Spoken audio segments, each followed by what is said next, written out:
কিছু সামাজিক মাধ্যম কন্টেন্ট ক্রিয়েটর তারা অবিরতভাবে সাম্প্রতিক সময়ে শেখ হাসিনার বিরুদ্ধে বিষোদ্গার শুরু করেছেন।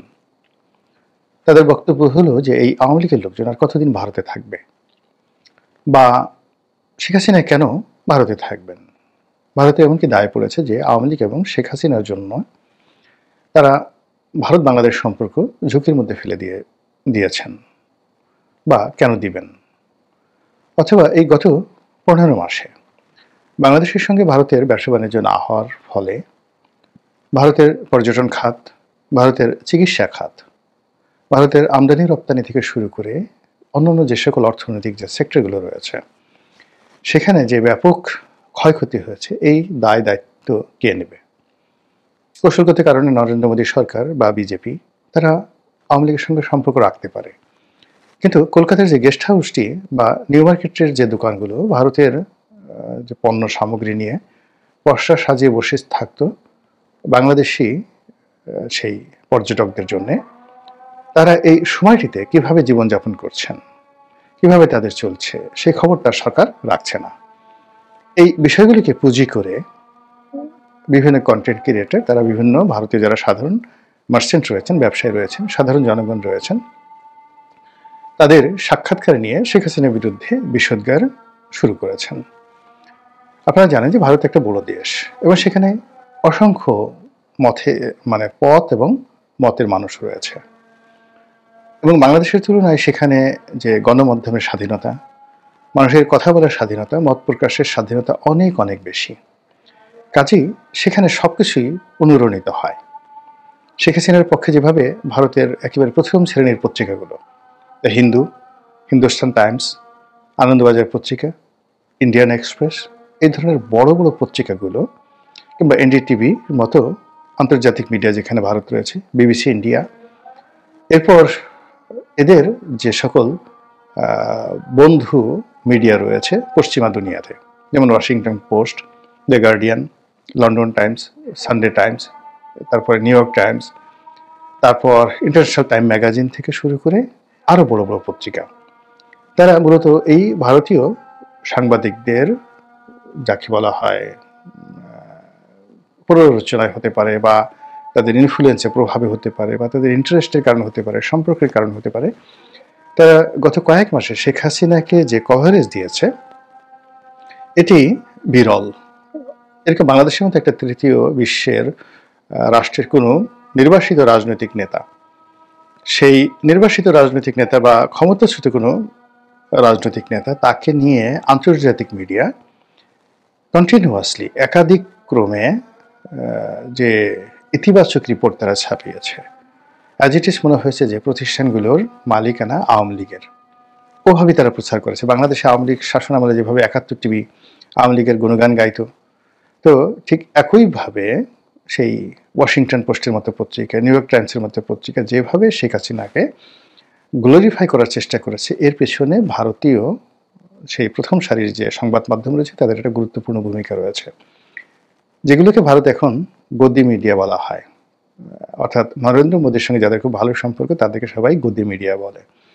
আর এই গদি মিডিয়া এই কাজগুলো যদি করে থাকে, নিঃসন্দেহে সেখানে নরেন্দ্র মোদীর একটা গ্রিন সিগন্যাল আছে। আর নরেন্দ্র মোদী মানেই বিজেপি, আর বিজেপি মানেই ভারতের সংখ্যাগরিষ্ঠ জনগণ, যারা এই মুহূর্তে শেখ হাসিনাকে তাদের রাজকীয় মেহমান হিসেবে ধারণ করছে, তাকে আবার রাজনীতিতে পুনর্বাসিত করতে চাচ্ছে এবং বাংলাদেশের রাজনীতিতে আওয়ামী লীগকে অপরিহার্য করতে চাচ্ছে। এটা যেভাবে সত্য, একইভাবে নরেন্দ্র মোদী বিরোধী গ্রুপ, বিজেপি বিরোধী গ্রুপ, তাদের সংখ্যাও কিন্তু নেহায়েত কম নয়।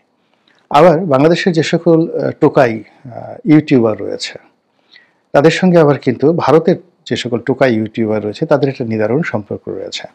আমরা একটা স্লোগান দেই না, দুনিয়ার মজদুর এক হও।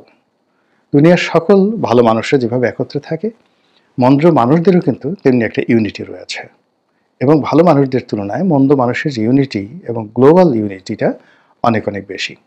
তো সেই ক্ষেত্রে বাংলাদেশের যে সকল পেইড ইউটিউবার রয়েছে, কিংবা পাকিস্তানের যে সকল পেইড মিডিয়া রয়েছে, জঙ্গিবাদী মিডিয়া রয়েছে, যারা জঙ্গিবাদকে প্রমোট করে, তাদের কাছে শেখ হাসিনা একটা মূর্তিমান আতঙ্ক, এবং যতদিন পর্যন্ত তিনি জীবিত রয়েছেন। তিনি না মরা পর্যন্ত এই গ্রুপটি তারা কখনো তাদের কর্মকাণ্ড থামাবে না।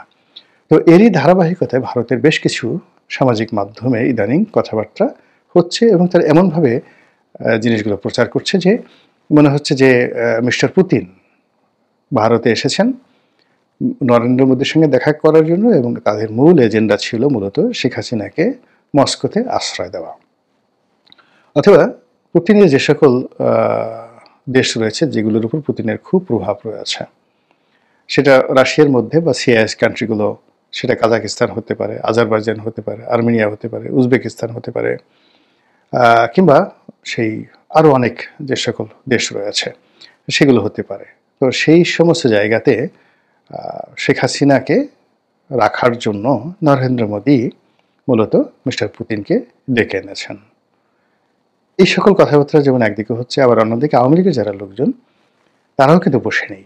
তারা বলার চেষ্টা করছেন যে দিল্লিতে যখন মিস্টার পুতিন এসেছেন ঠিক সেই সময়টাতে অনিবার্যভাবে পুতিনের সঙ্গে অফিসিয়ালি নয় আনঅফিসিয়ালি গোপন বৈঠক হয়েছে শেখ হাসিনার, এবং সেখানে গোপন বৈঠক হওয়াটা অস্বাভাবিক কিছু না হতে পারে। শেখ হাসিনার সঙ্গে মিস্টার পুতিনের ব্যক্তিগত সম্পর্কের কথা আমরা সবাই জানি।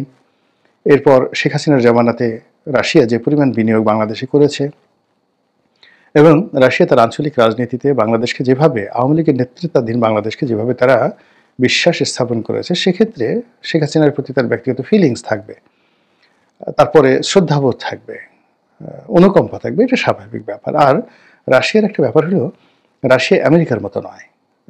আমেরিকা যেমন দেখা গেল যে প্রয়োজন ফুরিয়ে গেলে আপনাকে ছুঁড়ে ফেলে দেবে, সেটা আপনি ওসামা বিন লাদেন হন কিংবা সেটা আপনি রেজা শাহ পাহলভি হন, আমেরিকার প্রয়োজন শেষ, আপনাকে দুনিয়া থেকে বিদায় নিতে হবে গাদ্দাফির মতো করে বা সেই সাদ্দাম হোসেনের মতো করে। কিন্তু রাশিয়া কিন্তু সেটা নয়।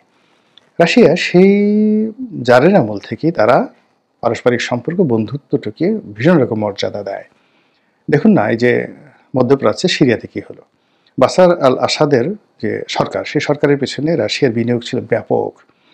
সেখানে রাশিয়া বৃহত্তম সামরিক ঘাঁটি করেছিল এবং এখনো সেটা আছে। তো বাশার আল আসাদ যেন টিকে থাকতে পারে এই জন্য রাশিয়া সেখানে সর্বশক্তি রীতিমতো আমেরিকার সঙ্গে যুদ্ধ করেছে। একটা ছায়া যুদ্ধ দীর্ঘদিন ধরে চলেছে এবং শেষ অবধি সেই যুদ্ধে বাশার আল আসাদ পরাজিত হয়েছে, কিন্তু এতে অসুবিধা হয়নি। তাকে একেবারে রাষ্ট্রীয় মর্যাদায়, প্রেসিডেন্টের মর্যাদায়, রাষ্ট্রীয় মেহমান রূপে তাকে কিন্তু এখন মস্কোতে আশ্রয় দেওয়া হয়েছে মিস্টার পুতিনের সরাসরি নির্দেশে। তো এই হলো রাশিয়া। এরকম অসংখ্য ঘটনা। তো সেদিক থেকে শেখ হাসিনার সঙ্গে তাদের যে অতীত সম্পর্ক, পারিবারিক সম্পর্ক, এটি হতে পারে। কিন্তু যে বক্তব্যটি ভারতীয় মিডিয়া উল্টোভাবে প্রচার করছে সেটা হলো শেখ হাসিনাকে মূলত রাশিয়াতে নির্বাসনে পাঠানো হবে। একটা সময় রাশিয়াতে যারা ভিন্ন মতের মানুষ ছিল তাদেরকে সাইবেরিয়াতে নির্বাসনে পাঠানো হতো। এবং আপনারা জানেন যে রাশিয়ার যে লাল বিপ্লব, রুশ বিপ্লব বা রাশিয়ার যে লাল বাহিনী, যে রেড আর্মি, এই রেড আর্মিটা সোভিয়েত ইউনিয়নের যে সেনাবাহিনী পুরো সময়টা, সেই সেনাবাহিনীর নাম ছিল